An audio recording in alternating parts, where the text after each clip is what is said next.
ఇక చివరి రోజు మేడారం మహాజాతరకు భక్తులు పోటెత్తారు. తల్లులు గద్దెలపై ఉన్నప్పుడే దర్శనం చేసుకోవాలని లక్షలాది మంది భక్తులు తరలివచ్చినటువంటి పరిస్థితి. దీంతో మేడారంలో ఎటు చూసినా కూడా జనసందోహమే కనిపించింది. దీంతో లక్షలాది మంది భక్తులు తల్లుల్ని దర్శించుకొని మొక్కులు చెల్లించుకున్నటువంటి పరిస్థితి. ఇక ఇద్దరు తల్లులు గద్దెలపై కొలువుదీరి దర్శనం ఇవ్వడంతో ఇక దర్శనం తర్వాత మొక్కులు సమర్పించిన తర్వాత అందరూ కూడా మరి ఇంటిదారి పట్టినటువంటి పరిస్థితి. సమ్మక్క సార్లమ్మ, పగిడిద్దరాజు, గోవిందరాజులు శనివారం తిరిగి వనప్రవేశం చేయడంతో జాతర వైభవంగా ముగుస్తుంది. ఇక దీనికి సంబంధించినటువంటి పూర్తి అప్డేట్స్ మనకు అందించడానికి మేడారం నుండి మా ప్రతినిధి రామ్మూర్తిని ఫోన్ లైన్లోకి తీసుకుందాం. సో ఇప్పటికే మనం చూసాము జాతర మరి ముందస్తు మొక్కులు చెల్లించినప్పటి నుంచి ఏదైతే చెల్లించడానికి వచ్చేటటువంటి భక్తులు కూడా ఎక్కువ సంఖ్యలో వచ్చినటువంటి పరిస్థితి. ముఖ్యంగా సంక్రాంతి పండుగ సెలవు దినాల్లో కూడా పెద్ద సంఖ్యలో మేడారం బాట పట్టి ఆ వనదేవతలకు మొక్కులు చెల్లించుకున్నటువంటి పరిస్థితి. ఆ తర్వాత ఈరోజు మరి వనప్రవేశం చేయనున్నారు వనదేవతలు. దీంతో మేడారానికి సంబంధించి మరి అప్డేట్స్ అందించడానికి మా ప్రతినిధి రామ్మూర్తి ఉన్నారు.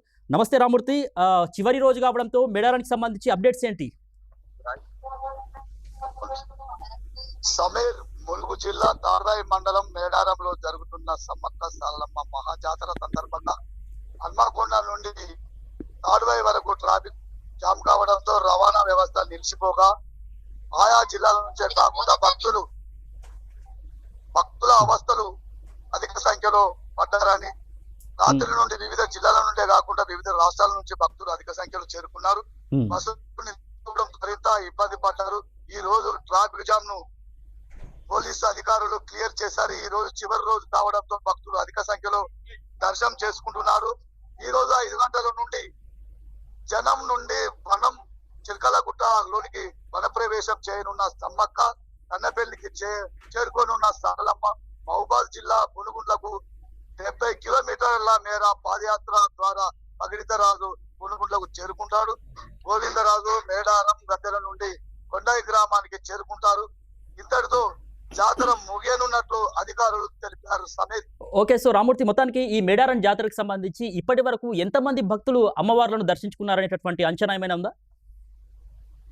అధికారుల అంచనా మేరకు 1 కోటి మంది భక్తులు ఇప్పటికే చేరుకున్నారు. ఇంకా అధిక సంఖ్యలో అమ్మవారు వనప్రవేశం అవుతుందనే నేపథ్యంలో లక్షలాది మంది అమ్మవార్లను దర్శించుకునేందుకు గట్టిగూడెము, జంపన్న వాగులో కిక్కిరిసిపోయింది. క్రౌడ్ బాగా పెరిగింది. ఇక్కడ పోలీసులు కూడా భక్తులకు ఎలాంటి ఇబ్బందులు కాకుండా వారిని గద్దెలపైకి చేస్తున్నారు. జిల్లా కలెక్టర్, జిల్లా ఎస్పీ రామ్నాథ్ కేకన్, మంత్రి సీతక్క ఎప్పటికప్పుడు ఈ మేడారం ప్రాంతాన్ని పరిశీలిస్తున్నారు. సో మొత్తానికి మేడారం జాతరకు సంబంధించినటువంటి ఏర్పాట్లపై భక్తుల వర్షన్ ఏంటి, వారి అభిప్రాయం ఏ విధంగా వ్యక్తం చేస్తున్నారు ఏర్పాట్ల గురించి?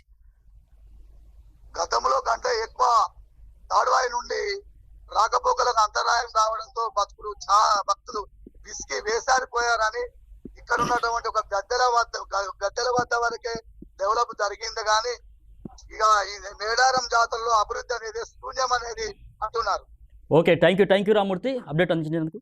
సో ఇది మేడారం జాతరకు సంబంధించి చివరి రోజు కావడంతో మేడారం జాతరకు మహాజాతరకు భక్తులు వివిధ రాష్ట్రాల నుంచి, తెలుగు రాష్ట్రాల నుంచే కాకుండా ఒరిస్సా, మహారాష్ట్ర, మధ్యప్రదేశ్ లాంటి రాష్ట్రాల నుంచి కూడా పెద్ద సంఖ్యలో మేడారం బాట పట్టి ఆ వనదేవతలు గద్దెలపై ఉన్నప్పుడే మరి మొక్కులు సమర్పించుకోవాలి అని చెప్పేసి లక్షలాదిగా భక్తులు రావడంతో ట్రాఫిక్ సంబంధించినటువంటి అంతరాయం కూడా కలిగినటువంటి పరిస్థితి మేడారంలో నెలకొందని చెప్తా ఉన్నారు. సో ముఖ్యంగా చూసినట్లయితే కనుక జంపన్న వాగు దగ్గర కూడా మరి భక్తులకు సంబంధించి అంటే ఎటువంటి అవాంఛనీయ సంఘటనలు చోటు చేసుకోకుండా అక్కడ ఉన్నటువంటి ఎస్పీ కావచ్చు, అదేవిధంగా కలెక్టర్ కావచ్చు, ఇక మంత్రి సీతక్క కావచ్చు ఎప్పటికప్పుడు మరి స్వయంగా మరి పరిశీలన చేసినటువంటి పరిస్థితి.